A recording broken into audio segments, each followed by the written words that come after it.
नमस्कार दोस्तों, आज हमारे इस खास पॉडकास्ट में मौजूद हैं श्रीनगर प्रधान प्रतिनिधि मिस्टर नीरज जी मौजूद है हमारे साथ। इस पॉडकास्ट का एक ही मकसद है गांव का विकास, क्योंकि गांधी जी कहते थे जब तक देश का विकास नहीं हो सकता है जब तक हम गांव का विकास नहीं करेंगे। यदि देश का विकास करना है तो गांव का विकास करना होगा। प्रधान प्रतिनिधि मौजूद हैं, आज सभी तीखे सवाल भी होंगे, ताबड़तोड़ सवाल भी होंगे। हमारे साथ बहुत बहुत स्वागत है नीरज भैया जी। आपका बहुत बहुत धन्यवाद जी। क्या हाल चाल है? बस प्रभु की कृपा और लोगों के आशीर्वाद से सब कुछ सही चल रहा है। जैसा मैंने अभी सवाल में लिया था, अभी मैंने बात कही थी कि गांधी जी का मानते थे कि जब तक हम देश का विकास नहीं कर सकते जब तक हम गांव का विकास नहीं, देश का विकास तभी संभव जब तक गांव विकास करेगा तभी देश विकास करेगा। तो इसके बारे में क्या कहना चाहेंगे अब? मैं तो गांधी जी के आचरण पे चलने वाला व्यक्ति हूँ जी, और उनकी बातों से हमेशा इंस्पायर रहा हूँ जी। और उसी के तहत मैं गांव में जितने विकास हो सकते हैं मैं अपनी तरफ से पूरी कोशिश करता हूँ। जैसे कि जब शुरुआत में मैं प्रधान बना था तो मुझे सर्वप्रथम लगा कि शिक्षा के ऊपर ध्यान देना चाहिए। तो मैंने देखा कि मेरे यहाँ 12 विद्यालय हैं जो गवर्नमेंट द्वारा चलाए जा रहे हैं। तो उसमें देखा कि मैंने 2 विद्यालयों को छोड़ के बाकी 10 विद्यालय ऐसे ही पड़े हुए हैं जिसमें टालीकरण तक नहीं है। तो मैंने टारगेट बनाया और आज सिर्फ 2 विद्यालय छोड़ के 10 विद्यालयों में टालीकरण और फर्नीचर की व्यवस्था मैंने कर दी है। और मेरा टारगेट है कि मैं जब तक ये पद मेरा रहेगा मैं अन्य 2 विद्यालय जो छूटे हुए हैं उनको भी पूरा कर दूँ। अब बात आएगी, आप प्रधान प्रतिनिधि हैं जी, फैसले आप लेते, प्रधान कोई और है, आपका छोटे भाई हैं। नहीं तो ये तो लोकतंत्र का विरोध नहीं हो गया? लोकतंत्र में वो नहीं हो गया कि फैसले आप ले रहे हैं? नहीं, फैसले उन्हीं के रहते हैं। सिर्फ हम दोनों भाइयों का कोऑर्डिनेशन है कि वो मैं बड़ा भाई हूँ तो वो मेरी बात को रखते हैं, महत्व देते हैं। तो आप उसी से समझ सकते हैं कि बस ये तो भाईचारा है, जो वो मैं बात रखता हूँ वो मान लेते हैं। अच्छा, मतलब छोटा भाई आपका प्रधान है? जी, छोटा भाई प्रधान है। अब बात आएगी शिक्षा व्यवस्था की, बात आती है, जनता के सवाल अक्सर होते हैं कि नेता अनपढ़ होता है। तो आप अपनी थोड़ा सा क्वालिफिकेशन बता दीजिए, आप कहाँ तक पढ़े हैं? जी अनिल जी, मैं बीटेक की हूँ मैकेनिकल से जी। और मेरा कोई प्लान नहीं था कि मैं राजनीति में आऊँ जी, लेकिन पापा का शुरुआत से काफी समय से राजनीति में रहना हुआ है जी। और मैं सबसे बड़ा लड़का हूँ जी। तो उनकी विरासत के रूप में मुझे राजनीति संभालनी पड़ी और मैं आज यहाँ हूँ जी और लोगों की सेवा कर रहा हूँ। तो आप बीटेक किए हैं, राजनीति में आ गए, बीटेक करके तो कहीं इंजीनियर बनते, कहीं कंपनी संभालते कोई बड़ी। तो वो भी विचार था, वही विचार तो वही था कि मुझे जो नौकरी करनी है, लेकिन घर की सिचुएशन ऐसी बनी कि मुझे यहाँ पे आना पड़ा और आज हम दोनों भाई मिलके अपना बिजनेस व्यापार संभाल रहे हैं और साथ ही साथ लोगों की सेवा और राजनीति कर रहे हैं जी। अब बात आएगी गांव के विकास की जी, क्योंकि आप प्रधान हैं, प्रधान प्रतिनिधि हैं, तो विकास तो आना ही आना है गांव का। जी। आपके चेहरे से झलक रहा है कि आपने विकास किया होगा, आशा उम्मीद है हमें। जी। तो विकास के बारे में क्या कहना है? कोई ऐसा कदम आपने उठाया हो जो गांव के लिए और जो आपसे उम्मीद जनता ने की थी, क्या उस उम्मीद पर कितना खरा उतरे हैं आप? अनिल जी, जब मैं प्रधान बना तो मैंने देखा कि गांव में काफ़ी सारी समस्याएं हैं जी। सड़कें और पानी तो ये छोटी मोटी समस्याएं होती हैं कि अन्य बड़ी समस्याएं जैसे कि गांव में सबसे बड़ी समस्या आ रही थी गरीब कन्याओं के विवाह को लेकर, वो गेस्ट हाउस नहीं अफोर्ड कर पाते हैं। तो मैंने सर्वप्रथम ये देखा और जगह देखी और आज गाँव में हर मोहल्ले में लगभग कवर करते हुए 5 व्रतशालाएँ जो पूर्ण सुविधा के साथ बनाई हुई हैं जी, जहाँ लोग अपनी गरीब कन्याओं के विवाह कर रहे हैं जी।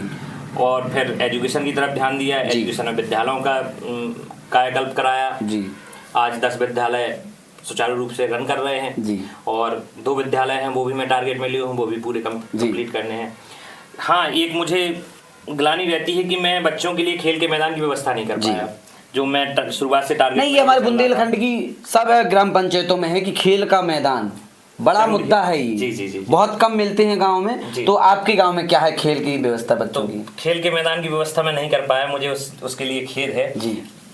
क्या है कि श्रीनगर एक बड़ी पंचायत है, न्याय पंचायत है, पर वहाँ पे चकबंदी नहीं हुई है जी। चकबंदी नहीं हुई है तो खेल के मैदान के लिए मुझे कई बार प्रयास कर चुका हूँ प्रशासन से, लेखपालों से, खेल के मैदान के लिए जगह नहीं मिल पा रही है। तो मैं आज आपके चैनल ब्रॉडकास्ट में बैठा हुआ हूँ। मैं आपसे यही अपील करूंगा, सरकार से यही अपील करना चाहता हूँ कि उस पर थोड़ा सा ध्यान दिया जाए और ताकि गांव का विकास, न्याय पंचायत का विकास हो सके।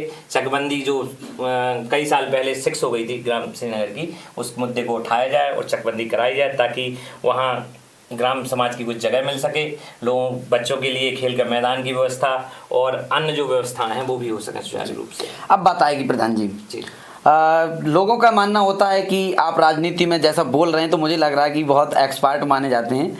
तो ये आपको राजनीति आपके बैकग्राउंड परिवार में पहले थी या राजनीति स्टार्ट आप ही ने की? नहीं, मेरे परिवार में पहले से है। पिताजी करीब 25 साल से राजनीति कर रहे हैं जी।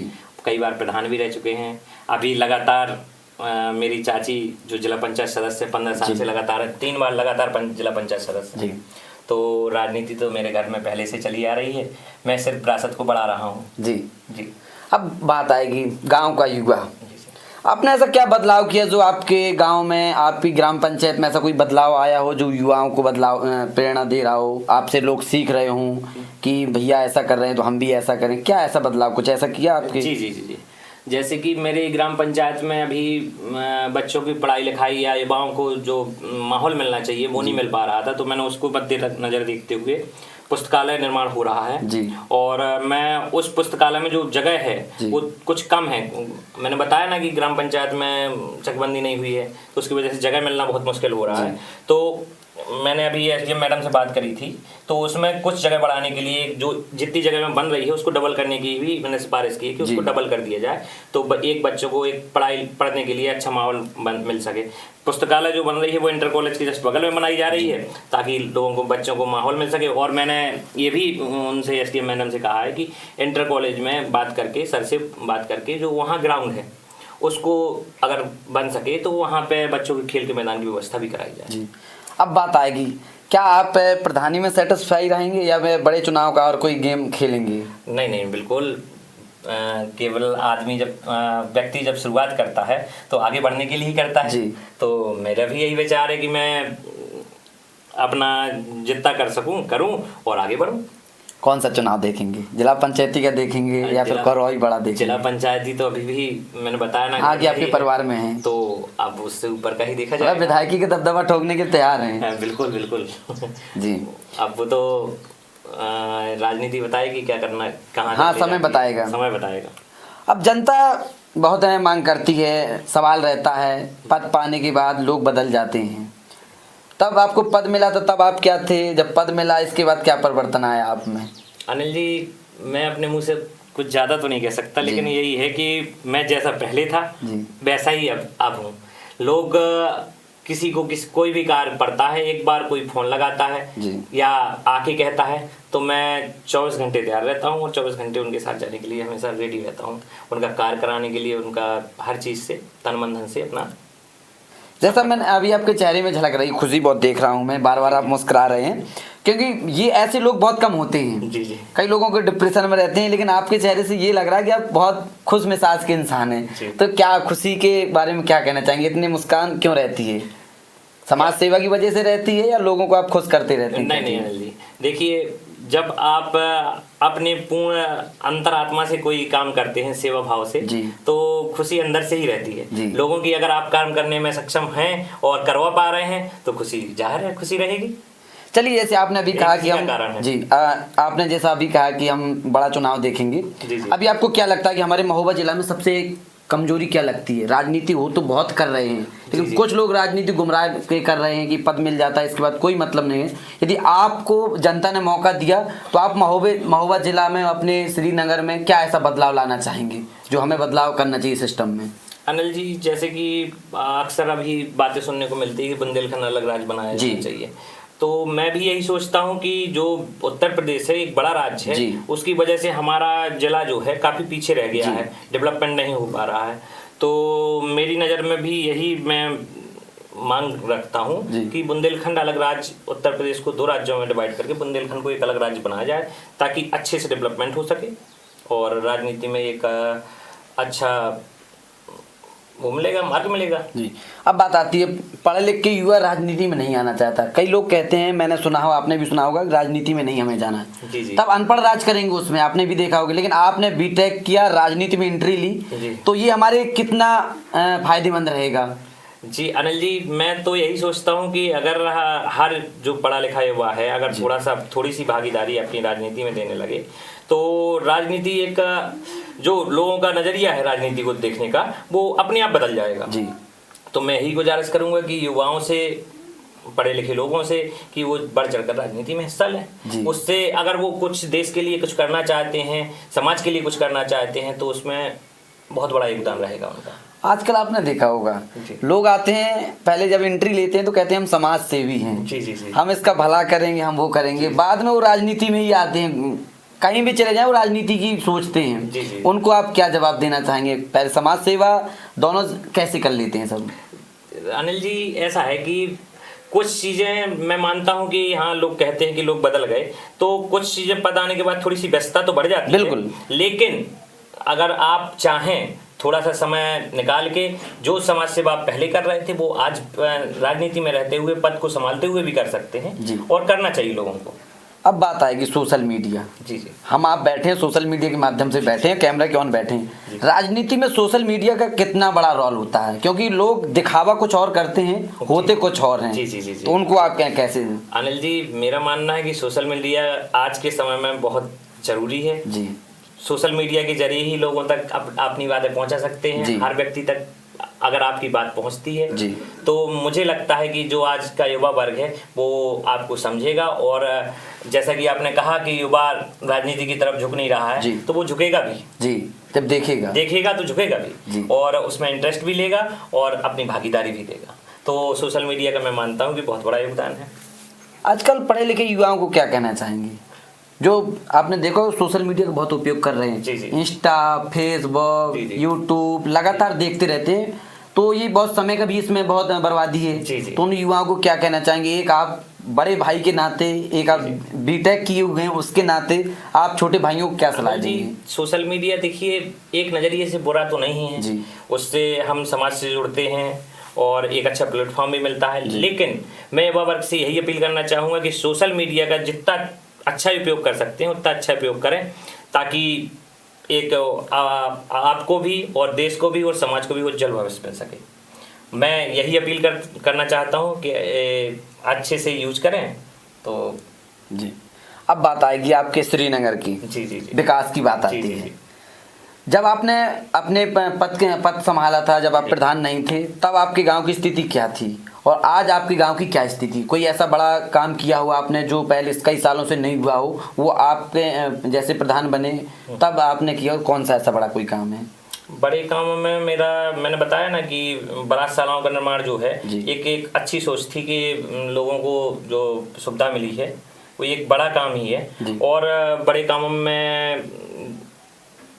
कामों में स्कूल की व्यवस्था, शिक्षा की व्यवस्था, और जैसा कि मैंने बताया पुस्तकालय बन रहा है। सड़कें तो लगातार बनती रहती हैं, टूटती रहती हैं, वो तो एक जनरल काम है। और हाँ, पानी की विशेष समस्या थी। हाँ, हर घर जल योजना वाली। हाँ, ये तो अभी भी सुचारू रूप से नहीं चल रही। जब प्रधान बना तो मैंने देखा कि पानी की बड़ी समस्या आ रही है, क्योंकि अपना बुंदेलखंड है, पानी बिल्कुल 200 फुट तक नहीं है। बिल्कुल। तो बड़ी समस्या आ रही थी। तो मैंने क्या किया कि जो आसपास के ट्यूबवेल थे जो पहले से फैल पड़े थे, तो उनको रिबोर कराया और उनसे कम 2 किलोमीटर तक पाइपलाइन डलवाई, तब लोगों तक सुचारू रूप से पानी पहुंचा पाया मैं। तो आज वो व्यवस्था बहुत सुचारू रूप से चल रही है। यही सारी व्यवस्थाएं। अब बात आएगी, अगर जनता आपको दोबारा मौका देती है तो आप श्रीनगर को कहाँ देखते हैं, किस लेवल में देखते हैं? मैं अनिल जी यही कहूँगा कि जो मैं लेके चला था, कुछ चीज़ें जो रह गई हैं तो उनको भी मैं थोड़ा सा बढ़ावा देने की कोशिश करूँगा। जैसे कि मैं आपको एक चीज़ और बोलना भूल गया कि जो सांस्कृतिक मंच हैं जो हमारे जो अभी पिछड़ते जा रहे थे, उनको भी मैंने ध्यान रखते हुए वहाँ सांस्कृतिक मंचों का भी निर्माण कराया है। एक मंच बन चुका है, एक में अभी काम चालू है जी। तो सारी व्यवस्थाएं लेनी है। और आगे जो मेरा जैसे कि रणनीति बनाई थी वो पूरी नहीं हो पाई। जैसे मैंने बताया 2 स्कूल बचे हुए हैं और खेल का मैदान हो गया, ये सारी व्यवस्थाओं को लेकर अगर जनता मुझे फिर से चुनती है तो मैं जो कार्य अभी रह गए हैं उनको पूर्ण करने में लगा हुआ हूँ और उनको पूर्ण करूँगा रणनीति के तहत। अब बात आएगी राजनीति में, आपने किसे देखा, आप किसे देखते हैं कि आप इतने एक्टिव रहते हैं, किससे प्रेरणा ली राजनीति में? मैं राजनीतिक गुरु तो अपने पिताजी को ही मानता हूँ, उन्हीं की सलाह से सारे काम करता हूँ। और जैसा कि मैंने बताया कि वो 25 साल से राजनीति में है, तो सब उन्हीं के विचार और उन्हीं के मार्गदर्शन में कार्य होते हैं। कोई आपको यूपी में या पूरे भारत में कोई नेता जो आपको लगता हो कि ये मेरी विचारधारा के मिलता हो, कोई ऐसा है कोई नेता? विचारधारा का तो नहीं पता, लेकिन हाँ जैसे कि आप युवा वर्ग की बात करते हैं तो मुझे ब्रजभूषण राजपूत जी, गुड्डू भैया, वो राजनीति में काफ़ी एक्टिव लगते हैं। मैं उनके वीडियोस देखता रहता हूँ और मुझे लगता है कि ऐसे लोग राजनीति में होने चाहिए जो डरे नहीं, डटकर सामना करें मुसीबत का और हर सवाल का। कई जगह मैंने देखा है, कई गाँव में देखा है कि कोई भी विकास होता है तो कागजों में बहुत ज़्यादा दिखने लगता है। तो आपके गाँव में क्या है, कागजों में विकास हो रहा है या फिर धरातल में हो रहा है? आप गांव देखकर ही पता लगा सकते हैं जी। गांव के लोगों से पूछ सकते हैं कि धरातल में विकास हुआ है या नहीं हुआ है। कई सुविधाएं जो हमने दी हैं वो पहले गांव में थी ही नहीं जी, तो स्वाभाविक है धरातल पे दिख रहा है विकास। अगर आज चुनाव हो जाए जी तो आप अपने आप को कहाँ देखते हैं, जीतता हुआ देखते हैं या फिर कैसा देखते हैं? मेरा मानना है कि चुनाव जनता कराती है जी, और जनता का ही शासन है, जनता के लिए ही शासन है। तो मेरा मानना है कि मैंने तो जनता के हित के लिए हमेशा सर्वोपरि किया है, तो मैं मानता हूं कि आज भी जनता मुझे उतना ही मानती है जी। अगर देखा जाए तो आपके गांव का, श्रीनगर का सबसे बड़ा मुद्दा आप क्या मानते हैं जो आप नहीं कर पाए हो, कई सालों से चला आ रहा हो, सबसे बड़ा मुद्दा क्या है? जी, जैसा कि मैंने आपको पहले भी थोड़ी सी चर्चा की है कि सबसे बड़ा मुद्दा मुझे लगता है श्रीनगर का चकबंदी ही है जी, जिससे केवल गांव का विकास ही नहीं रुका हुआ है, लोग भी बहुत परेशान हैं। जैसे कि आज भी हमारे यहाँ से बेलाताल का रोड गया हुआ है, वो श्रीनगर के नक्शे में नहीं है अभी तक, जबकि डले हुए 50 साल हो गए। वहाँ लोगों को भूमि को विवाद है और अक्सर चक्रोड नहीं कटे हुए हैं, लोगों में अक्सर आपस में विवाद होता रहता है। तो सबसे बड़ा मुद्दा मेरे सामने जो निकल के आता है वो है चकबंदी। चकबंदी अगर हो जाए तो श्रीनगर का विकास जो रुका हुआ है वो एक तेज गति से बढ़ जाएगा। इस मुद्दे को कभी उठाया या? मैंने तो कई बार प्रयास किया, लेकिन लगता है कि प्रशासन सोया हुआ है इस मुद्दे को लेकर जी, क्योंकि बड़ा मुद्दा है और प्रशासन जल्दी सुनना नहीं चाहता है। तो अगर आपके चैनल पे आज ये मुद्दा उठा है तो मैं आपसे यही आशा करता हूँ कि शायद अब प्रशासन सुने जी। अब बात आएगी, जो आपके गांव में कोई सरकारी योजनाएं आती हैं तो वो जो पात्र हैं उन तक कैसे आप पहुंचाते हैं? क्योंकि आपने देखा हो कई ऐसे व्यक्ति होते हैं जो पात्र होते हैं उनको नहीं मिल पाती है जी, अपात्र लोग रह जाते हैं, तो आप उनको कैसे वितरित कर पाते हैं या उन तक घर घर कैसे पहुँचा पाते हैं? अनिल जी, क्या है कि अक्सर आपने बिल्कुल बात सही कही है कि हर आदमी के बारे में हम नहीं जान पाते हैं कि वो कितना किस चीज़ की उससे ज़रूरत है। तो इसके लिए हम क्या करते हैं, समय समय पर जैसे कि कभी सूची आती रहती हैं, जैसे कि सम्मान निधि की हो गई या ये तुम्हारी विधवा पेंशन हो गई, विकलांग पेंशन हो गई, ये सब सूची जो आती हैं इसके जरिए हम सर्वे कराते रहते हैं। तो सर्वे में कई बार जो लोग छूट जाते हैं तो वो अपने आप ही सामने आ जाते हैं कि भाई इसको हमें ये सुविधा देनी है, जैसे आवास हो गया, शौचालय की सुविधा हो गई, तो वो लोग सामने अपने आप ही आ जाते हैं। तो उनको वरीयता के साथ सूची में रखा जाता है, उनको लाभ पहुंचाया जाता है। आपके गांव में बेटियों के लिए क्या स्पेशल आपने किया? क्योंकि प्रधानमंत्री मोदी जी का विजन है जी, बेटी पढ़ाओ बेटी बचाओ जी, क्या आपका कोई ऐसा विजन हो? जी बिल्कुल जी। बेटियों के लिए, जैसे बेटियों की बात हो रही है तो मैंने बताया ना कि मैं सबसे पहले ही मेरा पहला मुद्दा था कि शिक्षा के लिए मुझे कुछ करना है जी। तो मैंने स्कूलों में सुविधा करी है और मैं एक एम लेके चल रहा हूँ कि आगे भविष्य में बेटियों के लिए एक विशेष स्कूलों में विशेष सुविधा हो सके, और सुविधा को देखते हुए मैं करता भी रहता हूँ। और आगे भी मेरा विचार यही है कि जो छोटी मोटी सुविधाएं बची हैं वो भी पूरी करूँ। शॉर्ट शब्दों में अपने गांव वासियों को, अपने ग्रामवासियों को क्या कहना चाहेंगे?